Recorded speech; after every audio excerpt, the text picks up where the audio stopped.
Kenapa publik marah pada parcok? Bahkan marah pada oknum gitu.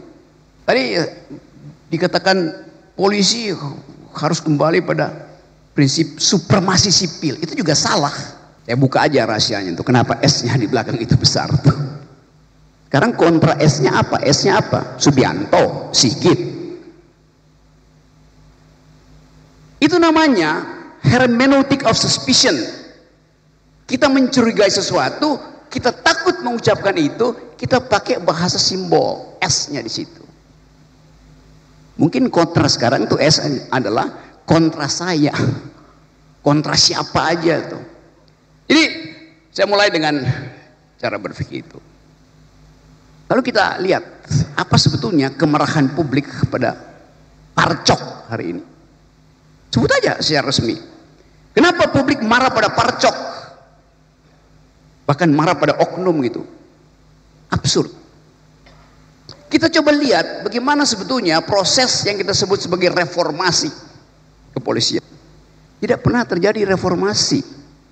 Yang terjadi pemisahan antara tentara dan polisi pada waktu itu.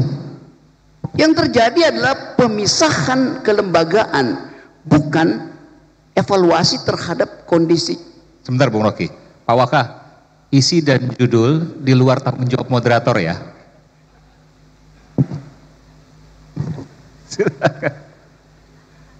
Bahkan tugas moderator tidak boleh memoderasi pikiran.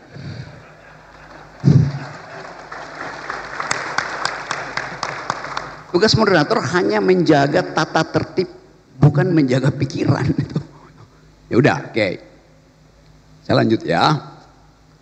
Waktu kita mulai membayangkan kita mau pergi pada demokrasi, urusan pertama kita adalah siapa yang mengganggu demokrasi?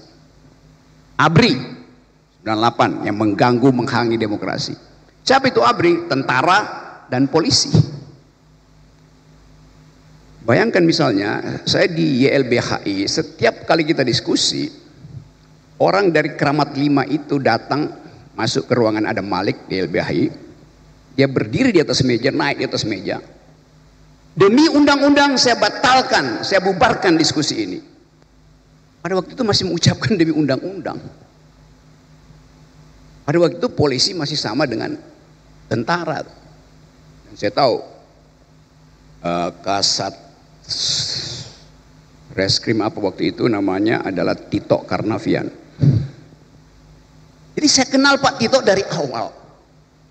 Tetapi pada waktu itu pengenalan kita anggap bahwa institusi buruk, bukan personalnya yang buruk.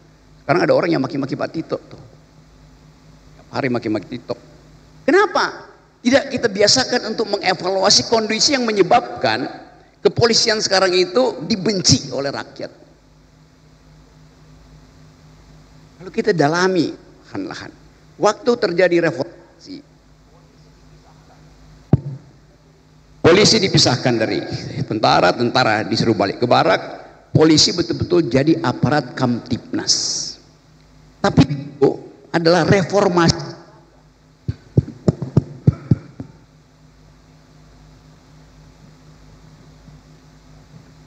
Ini saya pindah dari Partai Biru ke Partai Merah. Karena Partai Biru juga ternyata udah di bail out oleh Gajah Merah. Oke. Dari mana tadi ya? Jadi yang terjadi adalah reformasi kelembagaan. Terjadi reformasi, tidak terjadi transformasi. Lembaganya dipisahkan, tetapi value-nya tidak ikut tertransformasi. Tadi dikatakan polisi harus kembali pada prinsip supremasi sipil. Itu juga salah. Yang mesti supreme itu bukan orang sipilnya, tapi nilai-nilai sipil. Jadi yang benar bukan supremacy, civilian supremacy, tapi the supremacy of civilian value. Supremasi dari nilai-nilai sipil. Di dalam demokrasi mau tentara, mau satpam, mau akademisi, profesor, punya ijazah apa nggak punya ijazah, tunduk pada nilai sipil. Lampu merah artinya tentara harus berhenti, polisi harus berhenti, profesor harus berhenti. Itu namanya nilai sipil. Jadi lampu merah itu nilai sipil, lampu hijau nilai sipil. Itu yang kita mau biasakan kan.